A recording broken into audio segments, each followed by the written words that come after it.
Welcome to Triggered Care. I'm Alex. Today I will be doing a story time with a couple different stories, all revolving around family and scapegoat type stuff. They're not too serious though. I'm trying to keep them a little lighter. I'll do the serious ones by themselves most likely. I mean, not that they're not serious, but they're easier to talk about. The first story I got for you is about middle school years. I went to public school until about not even halfway into seventh grade. About a quarter into seventh grade, I got pulled out into homeschool. It was my choice. I didn't want to go to school anymore. And so I got homeschooled. My ma just, bought some books, had me read them during the day, and then for the rest of the day, I had to do chores. My best friend was also homeschooled. So in the spring of my seventh grade year, she came over for a visit. And it was a school day, so my sisters still went to public school. And my mother left me a list of chores to do, along with the chore of raking the yard, which, as I mentioned earlier, we had 5 acres of yard. The yard that she was talking about was 2 acres. The front yard, if you will, and there was a tree line around it. So I was supposed to rake that and do all the chores and do my schoolwork. Well, by the time the end of school rolled around and the kids were getting home, I was still raking the yard, and I had raked a good portion by that point, and I had cleaned the house, and I had gotten my schoolwork done. But it was not quick enough to go bowling with the family. I did not do what I was supposed to do in order to enjoy the privilege of being a part of that family. Before they left, they did ask my best friend if she wanted to go with them bowling, because she was welcome to come, because she had done good that day, unlike I had done. And my best friend, I was lucky. My best friend was not a butthole, and she's like, no, I'm gonna stay here with Alex. There's no way I'm just gonna go bowling without her and leave her home alone. So I'm very, very lucky that my friends weren't also big old buttholes. This next one isn't really a story. It's just something weird that happened that, it's just real peculiar. I've spent some time thinking about it, and I can't figure this one out, really. I was at end of middle school, start of high school time, when the cold water knob on our bathtub, on us girls, we had 2 bathrooms, one for my parents and one for us girls. And the one for us girls, the cold water knob was taken off, and I was told that the cold water didn't work anymore in that bathtub. I didn't question it because, everything was kind of duct taped together in our house. It wasn't odd for something to not work, so I just dealt with it. I took scalding hot showers for years. I just got used to always having the heat full blast. I would be burnt coming out of the shower. It hurt to brush my hair.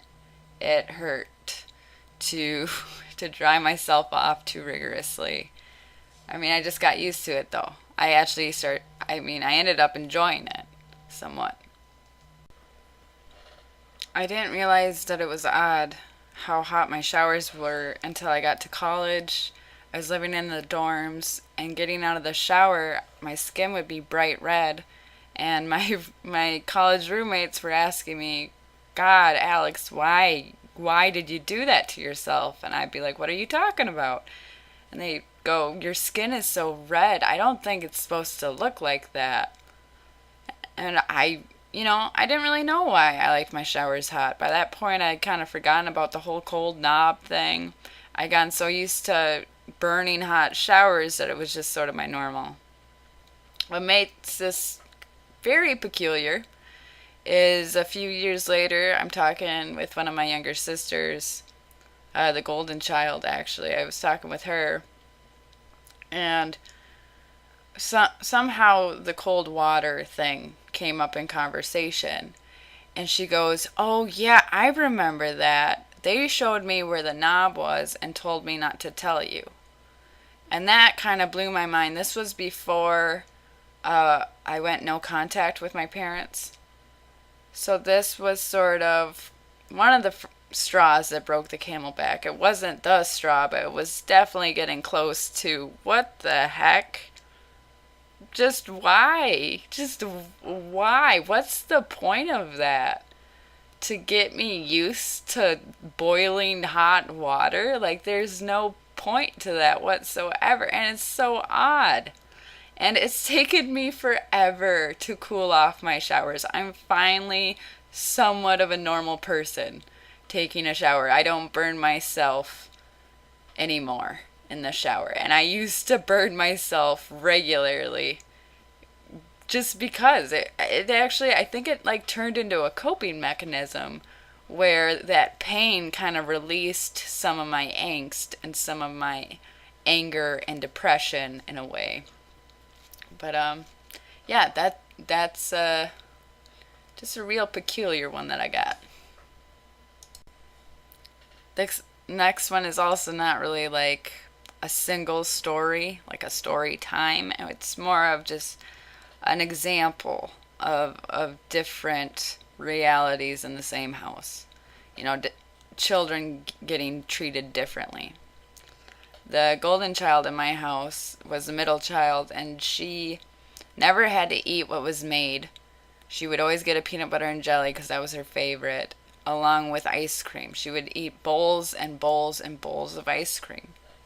And me and my older sister, I mean, we never got I mean, I can't say we never got ice cream. Sometimes we got ice cream, but it was like not nearly as much as my younger sister because she got that every day, where we would get it every once in a while. Uh, my mother used to say that we ate French because our meal portions were so small, but we would still only have 3 meals a day. My stepdad used to be out on the road a lot for work, so while he was gone, we survived off of ramen noodles and stuff like that. And then usually I never got enough to eat during the day, but I didn't dare ask for more. I was always terrified for asking for food because it usually got a rage response. So at night I would sneak into the kitchen as quietly as I could, and I would steal slices of bread and maybe some water if I was brave enough to think that no one would hear the sink turning on.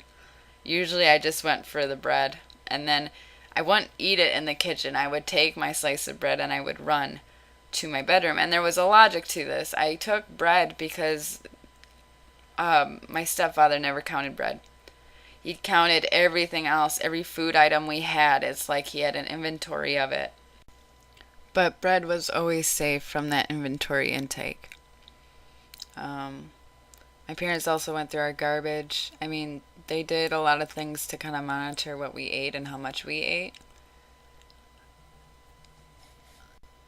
This last one is just ridiculous. I mean, by this time I kind of didn't care anymore about what my mother did to me and the little pokes she gave to me. This was a Christmas after I had moved out. I was in college. I go over for Christmas and we're exchanging gifts. And, we're getting our main gifts at this point. I think all my sisters got tablets that year or something like that. And this was a few years ago, back when tablets were a big deal.